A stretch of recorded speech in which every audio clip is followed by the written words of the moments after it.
Lectura del Santo Evangelio según San Mateo.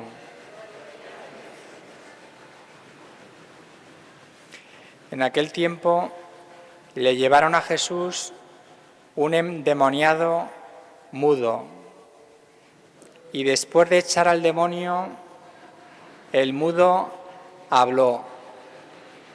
La gente decía admirada: nunca se ha visto en Israel cosa igual. En cambio, los fariseos decían: este echa a los demonios con el poder del jefe de los demonios. Jesús recorría todas las ciudades y aldeas, enseñando en sus sinagogas, proclamando el Evangelio del Reino y curando toda enfermedad y toda dolencia. Al ver a las muchedumbres se compadecía de ellas, porque estaban extenuadas y abandonadas como ovejas que no tienen pastor. Entonces dice a sus discípulos: la mies es abundante, pero los trabajadores son pocos. Rueguen pues al Señor de la mies que mande trabajadores a su mies. Palabra del Señor. Gloria a ti, Señor Jesús.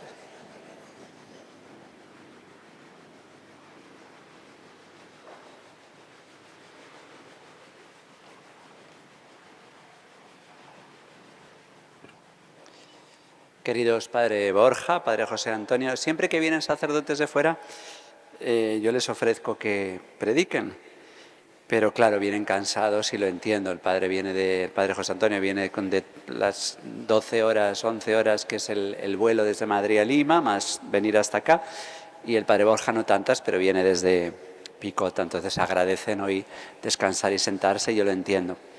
Así que me siguen oyendo a mí. Pero bueno, lo importante es, para mí hoy, que nos fijemos en esa petición que hemos escuchado hoy, pero que también escuchamos el domingo pasado, solo que hoy nos la dice San Mateo y el domingo pasado nos lo dijo Lucas, pero siempre es el mismo Espíritu Santo, porque seguramente el Señor lo dijo muchas veces. Rueguen al dueño de la mies que envíe obreros a su mies. Parece una tontería. Si el Señor sabe que necesitamos sacerdotes, pues que nos los dé, ya está. Pero es que el Señor quiere, cuando nos da este mandamiento, quiere que con este ruego nosotros lo que hagamos sea desear, anhelar sacerdotes, que seamos conscientes de lo grave y terrible que es la ausencia de sacerdotes. Por supuesto, sacerdotes santos, nos decía don José María García La Higuera: si eres sacerdote, ¿por qué no eres santo? Y si eres sacerdote, ¿para qué ser sacerdote si no eres santo?, decía él.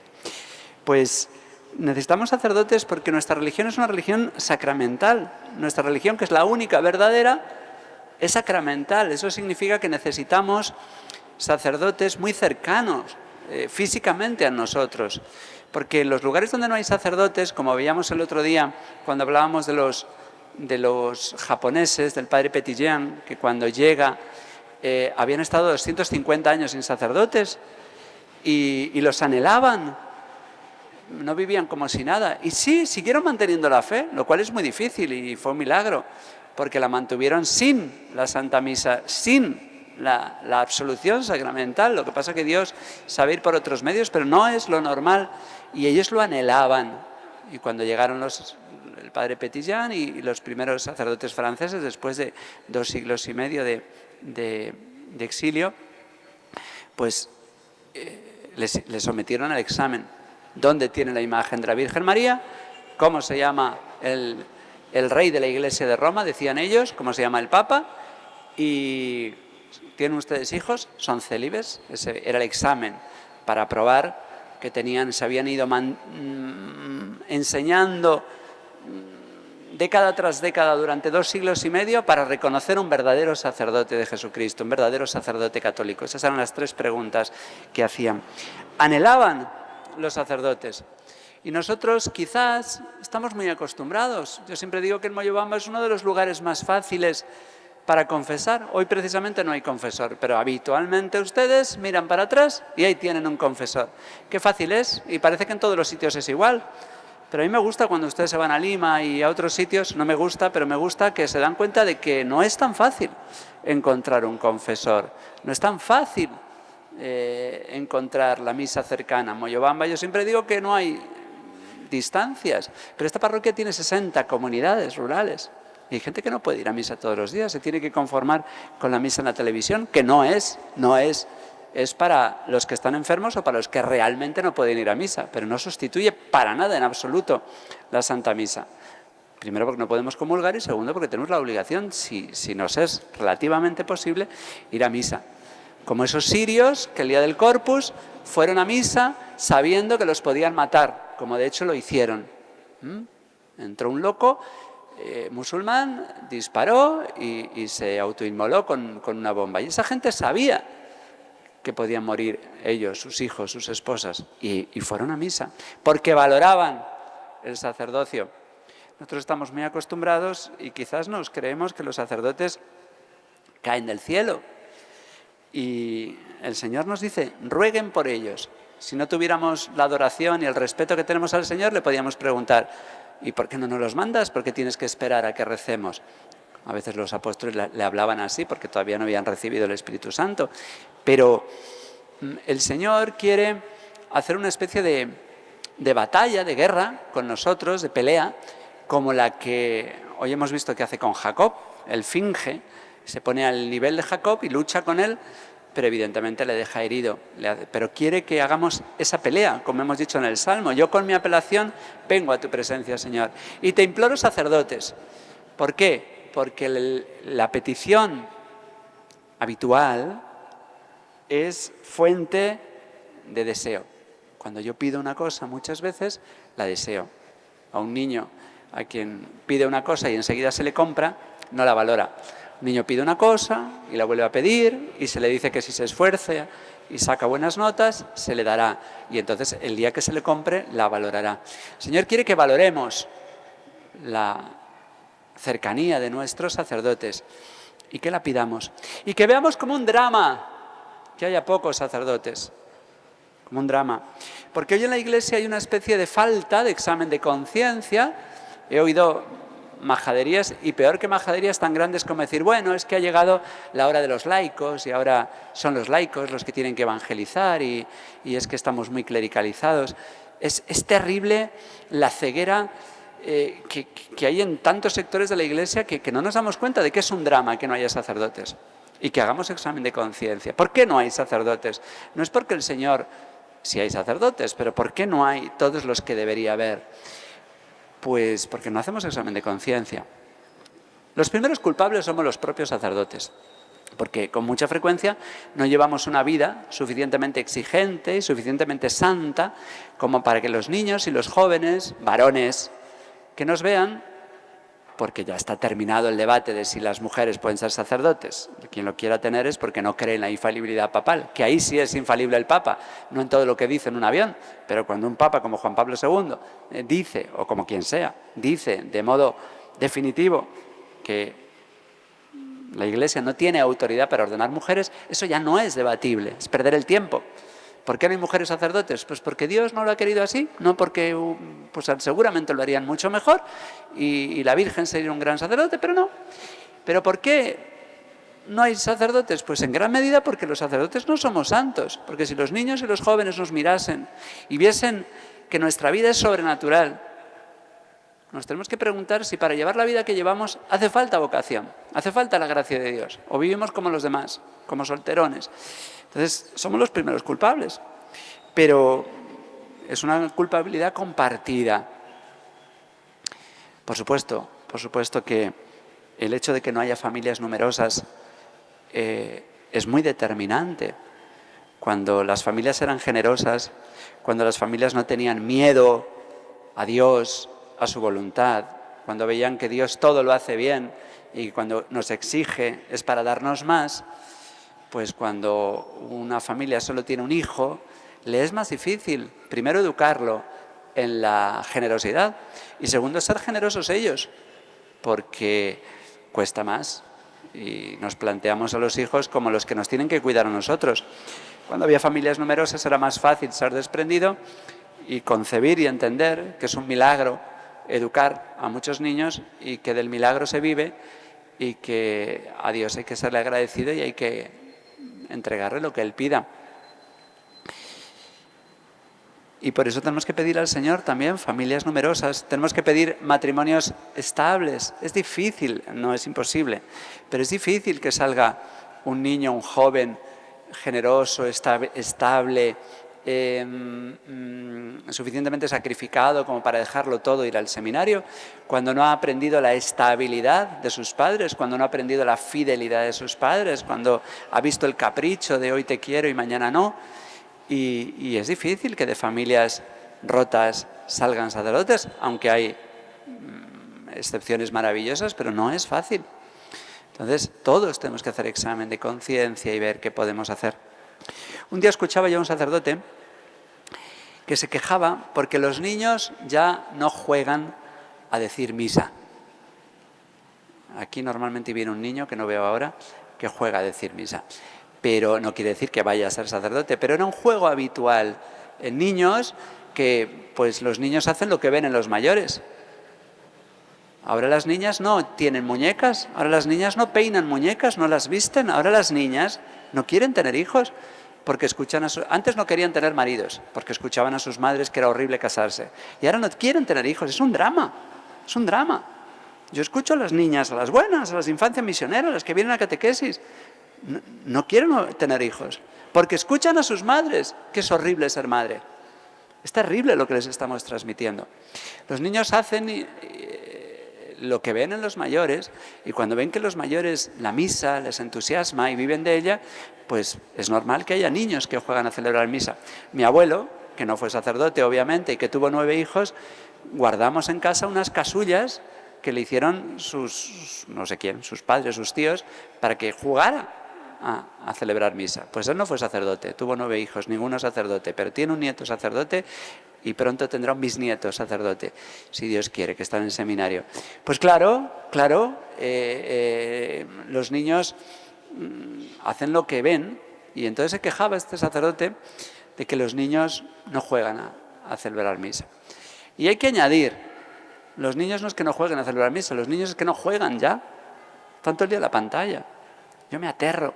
El otro día fui a bautizar, en los últimos bautismos que tuvimos en la parroquia, uno de los niños que íbamos a bautizar, que claro ya era demasiado mayor, ya tenía como 4 o 5 años, una barbaridad esperar tanto tiempo, pues para que el niño estuviera tranquilo en la iglesia el día de su bautismo, su mamá le dio un celular y le puso el YouTube para que estuviera tranquilo. Es un drama lo que estamos haciendo con nuestros hijos. Les damos un celular para que no haya niño. Eso es asesinar su alma. Y entonces ahora los niños no saben jugar. No es que no jueguen a celebrar misa, es que no juegan. Y pronto vamos a tener que decir, no es que los niños no jueguen a celebrar misa y que los niños no jueguen. Es que vamos a decir es que no hay niños. Los que venimos de Europa, vemos que no hay niños. Y ese virus, esa plaga, está viniendo aquí. Porque a ustedes les están metiendo pánico a tener hijos. Y a nuestras obstetras y a nuestras enfermeras les dan incentivos por conseguir mujeres que se esterilicen, que se pongan esas barbaridades que se toman ustedes, algunas, que es pecado, por cierto, esas píldoras y esas... Es una barbaridad. Primero te mata el alma, porque tienes miedo de tener hijos. Y segundo, te hace un daño enorme al cuerpo, pero eso es lo de menos. Que te vas a poner gorda y fea enseguida, eso es lo de menos. Lo terrible es que tienes miedo a Dios, tienes miedo a su voluntad. Y así no hay futuro. Todo lo que nos están trayendo desde las Naciones Unidas, desde la Agenda 2030, desde Satanás, todo lo que nos están trayendo va contra la vida, va contra el futuro. La ideología de género con su homosexualidad y todas estas cosas, ¿qué es? No poder tener hijos. El aborto, matar niños. La eutanasia, matar la vida. Son todo novedades, todo lo progresista, todo lo es lo que no tiene progreso, es lo que no tiene futuro, es lo que rompe con el mañana. Y nos da la razón San Juan Pablo II cuando decía, el hombre moderno al futuro le tiene más temor que deseo. Es un drama. Al futuro le tenemos más temor que deseo. Y cuando hay miedo al futuro, pues hay miedo a comprometerse. Para ir al seminario, para ir al convento o para casarse. Nos da pánico el futuro. ¿Por qué? Porque no hay esperanza, porque no hay confianza en Dios, porque hacemos planes sin Dios. Y es un drama, porque nuestro corazón está paralizado. Y este es el demonio que ya hemos visto que el Señor expulsa. El Señor expulsó un demonio que tenía una persona y que era mudo. Ese es el peor demonio, el mudo. El que no se desenmascara, el que no conocemos, el que parece que no habla, pero destruye y mata el alma. Y ese es el que hay que expulsar, predicando estas cosas y hablando estas cosas, entendiendo estas cosas y manifestando estas cosas, aunque nos dicen el peor insulto, eres un antiguo, eres de la antigua escuela. Pues bendito sea Dios que hay gente que mantiene el fuego de la tradición, porque el futuro sin el fuego de la tradición es gélido, no hay futuro. La Agenda 2030 es no futuro, es acabar con la humanidad, que es la última batalla del hombre contra Dios. Por eso necesitamos sacerdotes que nos abran a la esperanza del cielo y a la esperanza de que en esta vida se puede vivir con mucha alegría, con paz, con serenidad, con esperanza. Y por eso necesitamos sacerdotes y sacerdotes santos que nos recuerden estas cosas. Pero eso no es lo más importante, porque esto que les estoy recordando ustedes se lo tienen que recordar a los hijos. No hace falta solo un sacerdote para decir estas cosas. Pero hay una cosa que ustedes no pueden hacer. Ustedes, en caso de necesidad, pueden bautizar. Hasta se podrían casar sin sacerdotes, en casos extremos. Pero lo que nunca pueden hacer sin sacerdotes es comulgar, recibir a Cristo vivo, hecho hombre y hecho pan, para darnos vida. Y si no me comen, no tienen vida en ustedes. Y no pueden recibir el perdón de los pecados. Y necesitamos sacerdotes, y hay que anhelarlos, y hay que desearlos. Nunca olvido este párrafo dramático que el Papa Juan Pablo II nos escribía todos los jueves. Tenía una carta preciosa a los sacerdotes. Y en el año 1979, yo tenía 2 añitos, pero son cartas que no se olvidan.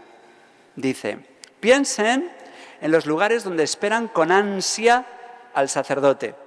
Y desde hace años, sintiendo su ausencia, no cesan de desear su presencia. Y sucede alguna vez que se reúnen en un santuario abandonado y ponen sobre el altar la estola aún conservada y recitan todas las oraciones de la liturgia eucarística. Y he aquí que en el momento que corresponde a la transustanciación, el momento ellos van recitando la plegaria eucarística, no es una misa porque no hay sacerdote. Cuando llega el momento de la consagración, desciende en medio de ellos un profundo silencio, alguna vez interrumpido por el sollozo. Con tanto ardor desean escuchar las palabras que solo los labios de un sacerdote pueden pronunciar eficazmente.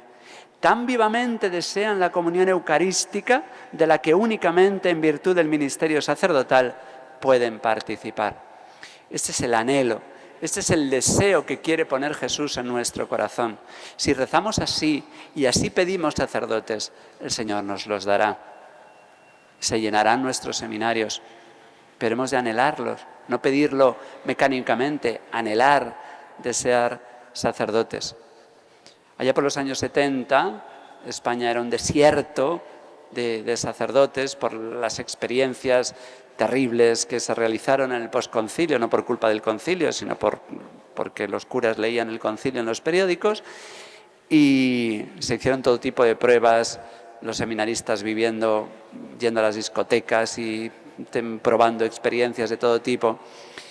Y llegó un grandísimo obispo a Toledo, don Marcelo, que escribió una carta que se publicó en el Observatorio Romano y se leyó en todas partes, especialmente aquí en América. Se llamaba, irónicamente, Un seminario nuevo y libre, y hablaba de los seminarios de toda la vida, de los seminarios que quiere la Iglesia. Pero no se conformó con escribir eso y poner muy buenos formadores, sino que se recorrió la diócesis e iba por todos los pueblos pidiendo a la gente que pidiese todos los días 12 sacerdotes. 12 sacerdotes. Por los años 70, cuando él se fue de la diócesis de Toledo en el año 95, había ordenado 400 sacerdotes, más de 12 por año, porque el Señor sabe superar nuestras peticiones y deseos. Había devuelto a Toledo ordenando sacerdotes, yo estaba entrando en el seminario en aquel año, había ordenado un número un poquito mayor de sacerdotes de los que habían sido asesinados en la persecución religiosa del año 36.